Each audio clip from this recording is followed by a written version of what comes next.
Mga idol din nata sa Ubay, Ubay Bohol. Muna itong kliyente karong adlaw. Sa kini ka sikat nga pension house o lodging house mga idol. Niyata karon sa ubos nga bahin.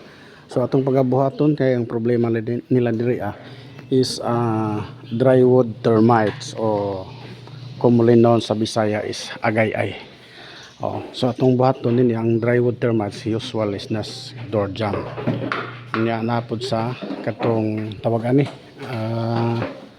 mga bed kini ang kailang mga bed kay kuan kini na kini kay kuan man ni siya plyboard prone siya sa agay-ay, prone sa anay. So kini ngayon it wala ni tawag ani walay agay-ay kundi ato laman ning i-apil og treat tungod kay tibuok man building ato ang treatan mga idol nya.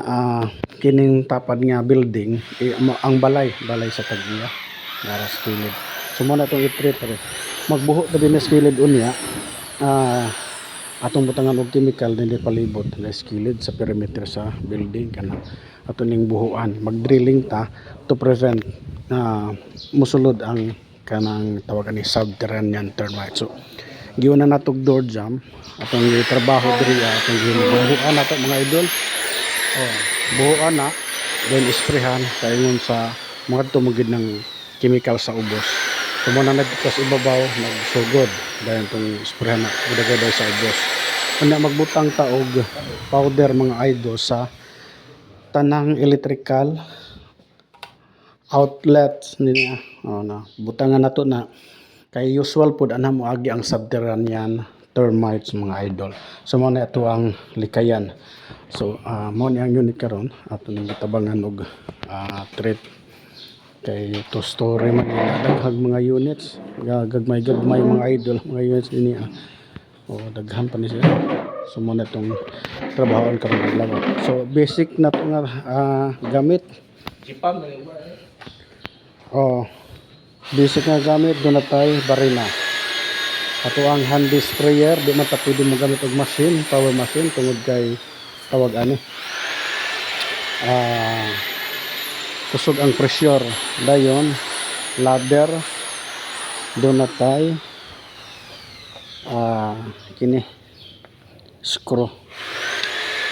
Dayon flashlight muna itong taksan sa itong chemical muna itong chemical. Wala ito mo gamit og laing chemical mga idol kundi exclusive rin sa ito ang kumpanya.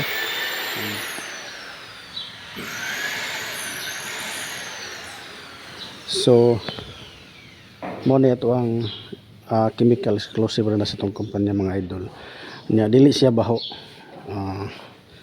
Na doon na po tayo heavy duty nga machine pang drilling adako ni siya mga idol nya kadto siyang gamay kadto para ra ni siya sa tawag ani mga inganing ginagmay o gagmay ra nga drillan putahan just like that mga idol kana gi drillan na mo nagpasurupan na tong chemical para esperan sa ilaw. Daghang salamat mga idol.